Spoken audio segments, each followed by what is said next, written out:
ঠেকা ইস বইরা দিল ধাক্কা রে ধাক্কা রে ধাক্কা ইস বইরা দিল বইরা দিল স্যার আপনি কি অর্ডার করবেন? বাইগান আচ্ছা টুকটা খাইতাছে আর কইতাছে বইরা দিল বুঝলাম না কোন ব্যাপারটা। স্যার এটা তো আমাদের রেস্টুরেন্টের নতুন একটা আইটেম, একটা আইসক্রিম, নাম হইলো বইরা দিন।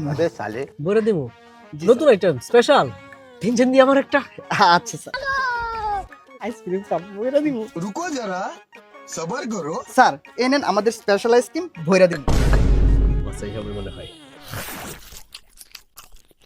কই আমি তো তেমন একটা স্পেশাল কিছু দেখতাছি না, বইরা দিমু কইতাছি না। এটা স্পেশালিটি কি ভাই? স্যার এটার স্পেশালিটি হইলো গিয়া এটার মূল্য 10,000 টাকা। মাই ছক্কা মাইরা দিল রে তবে স্যার আপনার জন্য একটা অফার আছে, আপনি যদি এটা খাইতে খাইতে ওর মতন বলেন বইরা দিল তাইলে আমি ম্যানেজার স্যারের সাথে কথা বইলা এটার প্রাইস 50% ডিসকাউন্ট আইনা দিতে পারি। ইস বইরা দিল ইস বইরা দিল ইস বইরা দিল